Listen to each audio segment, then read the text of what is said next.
The Cougs are back to airing it out? What? If you're interested in being great, you better look hard into Washington State. You want to be great? Go to Washington State, baby.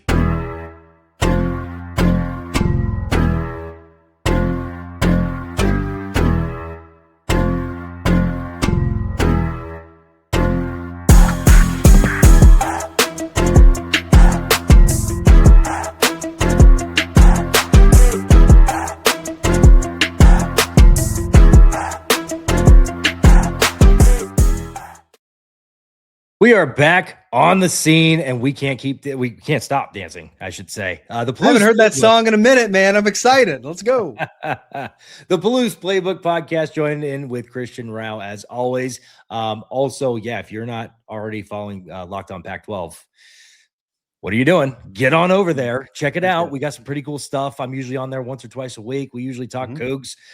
So if you want more Cougs stuff, head on over there. Wanted to dive into the hottest topic.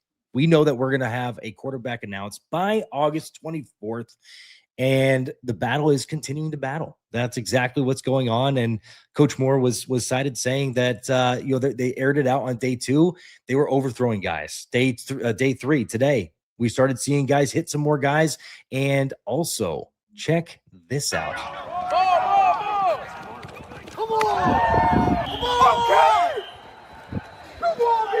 So, what do we like about that? I like that. I mean, you want to nitpick a little bit. The throw was slightly underthrown, just that's why you had to fight it. But the receiver did a good job at getting the catch and getting it done. So I'm all about it. That was awesome. And now that you're starting to see these receiver or quarterbacks throw it deep, that's been a big question about all these quarterbacks with the accuracy and the deep ball. Can they figure that out? I think it's a still slow burn. It's a process, but yes, count me in. We need so much more of that inside for Washington State, no matter who the quarterback is and whoever wins this one. Who threw that one? I didn't see it. Did you? I believe that was Caden Pinnock. I think that was mentioned by Kirby Moore at the end. Okay. Kind of hard to see in the video exactly who was throwing that. But huge shout out to Brandon Ganasamorthy. He is primed to separate himself this year. We talked about Tony Freeman. We haven't talked enough about the rest of this wide receiver class. However, we are talking about the quarterbacks today. I want to get your thoughts on the quarterback battle here, and then just what does that mean in the Pac-12, and how does it spread around? Yeah, so if anybody in Washington State's concerned about you having a quarterback battle, heading into fall camp, I would say, don't worry, because you're not the only one in the conference. Fresno State, Colorado State has one as well. Utah State doesn't have one, but I don't really feel confident about their quarterback decision. And I think out of all the teams inside the conference that are having any type of competition, I like the talent inside the quarterback room for Washington State more than anyone else. Actually, I've been pretty clear that the most concerning position battle inside the entire Pac-12 to me is Fresno State's quarterback position. So for Washington State, I wouldn't be too worried. I think you're in actually a really good position. Obviously when you have a competition, you want to have a clear cut number one. And it's right now, I wouldn't be too worried about it. That's guess what I'm saying. But when you look at the 3 players, it's certainly interesting. And then when you hear about like certain reports, how it really seems like, based on some of the reports I've read, that they're putting Eshelman and Pinnock in one corner, and they're putting Dugger in another corner when it comes to aspects of the way that they're making decisions. This is, and I don't know how important this is, if this is me reading too much, if this is me trying to understand lingo just through articles, but they're pointing at Eshelman and Pinnock making deeper throws, taking more risks, whether you think that's a good thing or not. And then on the flip side, Dugger's, trusting his legs more, which is one of his threats, and then deciding to either throw checkdowns or shorter passes or taking off with the football. So take for that what you will. I don't know what the coaching staff would rather see, or they just rather see smart football IQ. Regardless, that's something that I've noticed. Well, and I wanted to kick it over to you for this question because it had me lingering. You and I, before this show got kicked off, we were talking a little bit about, Julian Dugger and the way he's checking down. And sometimes it's the decisions that you don't make that are are going to make you a better quarterback. Zevi Eckhouse and the way that he was a little wild with his, he's very wild west with how he threw. He could throw the deep ball sometimes, and then he would have picks, and he would throw bad, have bad suggestions. So curious on your take, a guy like Zevi Eckhouse who may have hit and miss stuff versus Julian Dugger, who's trying to make that change in his career where he's not having those picks and he's trying to make better decisions. Where would you rather sit with that from a decision-making standpoint? And I understand that it's a three-way quarterback battle right now, but sure. What's your thoughts on that? Yeah. I mean, you can look at it from two different directions, I think, probably more, but we'll use two right now. You can say, well, one, they're putting Pinnock and Eshelman in one corner and Dugger by himself. That means that Dugger's sticking out one way or another. He's showing himself that he can do something that the other two aren't at least showing at the moment. So maybe that's a plus side for Dugger. Or maybe the coaching wants to see one side, and that's why Eshelman and Pinnock are taking those chances, and Dugger's trusting his talents instead and going one route. So I think it all depends on the scheme. It all depends on what the coaches are looking for, because we're still trying to figure that out. We're still trying to learn what this new coaching staff wants inside a quarterback. And I don't think you can use past experience at Mizzou to get that answer. I think because all three of these quarterbacks are so unique, with their experience, with their type of play, with how old they are, and how some of them play different styles of play.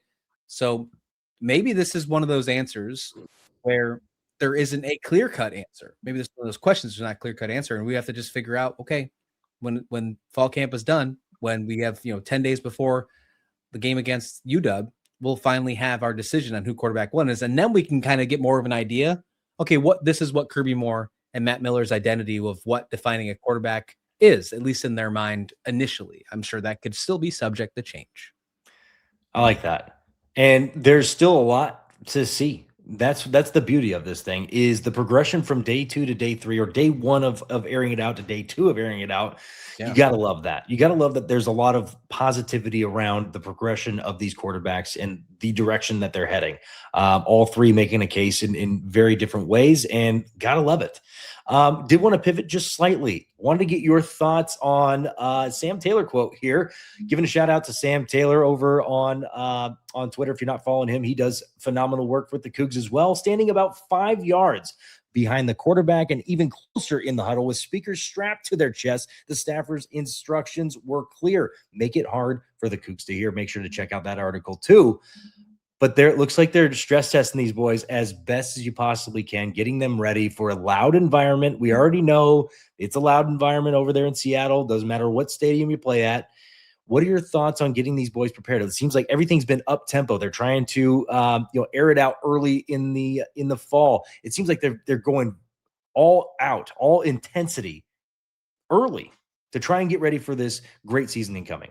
Yeah, what this tells me is two things. One, they're obviously thinking about the small things that they want to make sure that they're prepared for. They're not just walking in the Husky Stadium and hoping to win the Apple Cup just based on what they've learned at the season. They're trying to take every single box. They're trying to check everything. Like, this could be loud. Let's practice it. And the way that they're practicing it is number 2 to me. Because they have the opportunity to practice it, that means that they've installed everything they need to in spring. This is early in fall camp. They can focus on some of these things because they already feel comfortable in what they've installed, that they can move on to, hey, let's blast speakers really loud. They don't need to worry about what's in the huddle. We already feel very confident of what our offense learned and things like that. So that shows me a very good sign, because this is, whether you like it or not, no matter what, who stayed and who went, this is a new offense and this is learned. So I really like this. This is actually a very underrated thing. This is one of those things where details really matter. So I like it.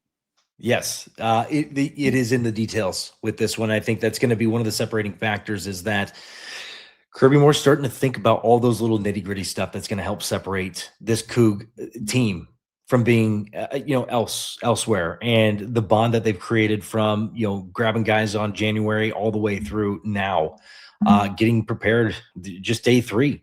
Speaking of past couple of days, I know we didn't have an episode the other day, but wanted to catch up.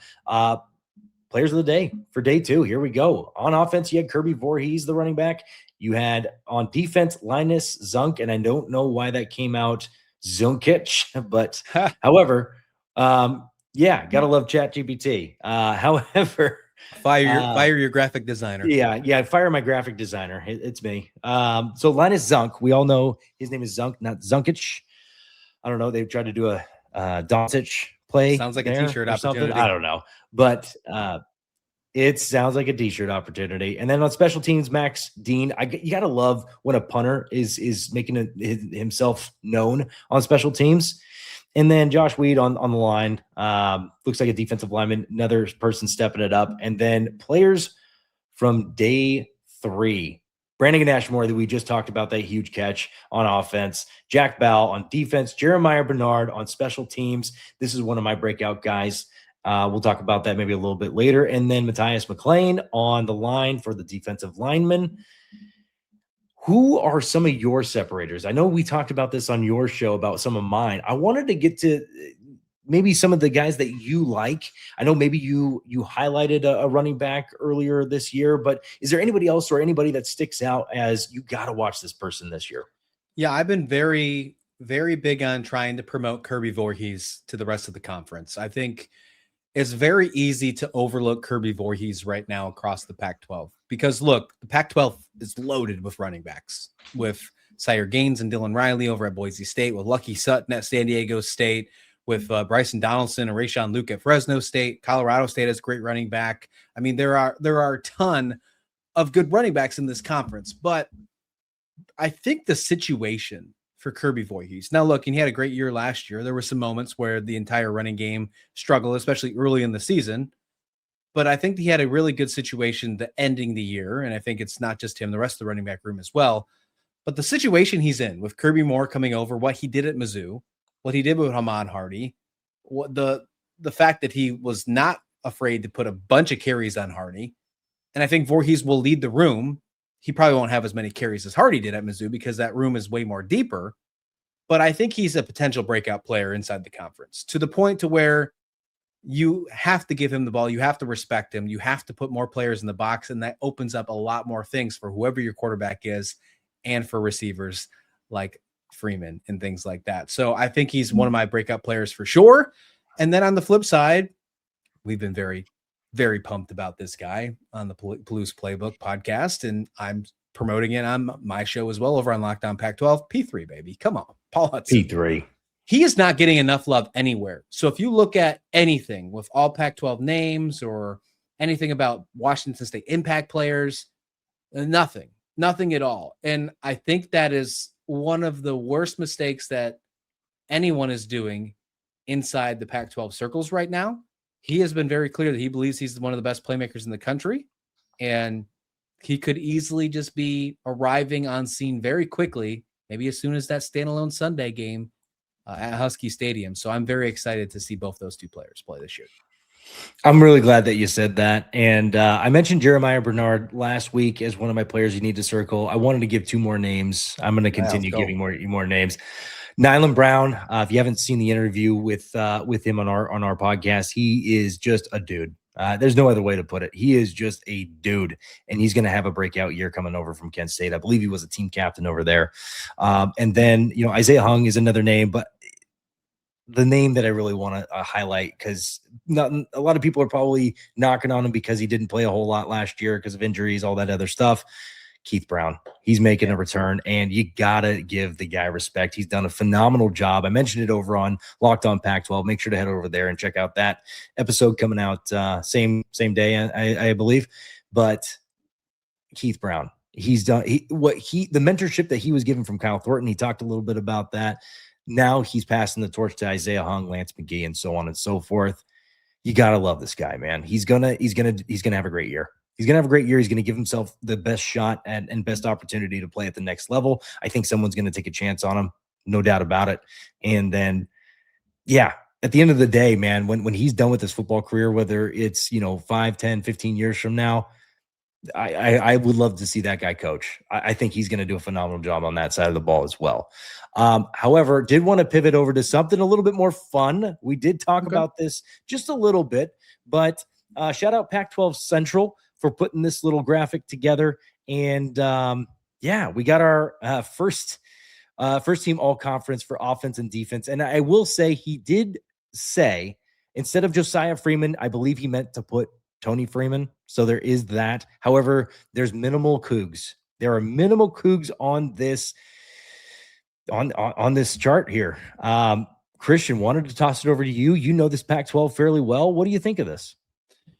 I think it's actually a pretty good list. I don't hate it at all. I think, and I don't know exactly if running back, if Dylan Riley is above Lucky Sutton here. If that's the case, I disagree. I think Lucky Sutton's the best running back in the conference, but I mean, I think they're probably the top two in there. Bo Sparks, a great wide receiver. I think the Tony Freeman take is very smart here. I like that as the third wide receiver in the group. Makes sense that the two Texas State receivers are on the list. They're two 1,000-yard receivers, both returning with Brad Jackson.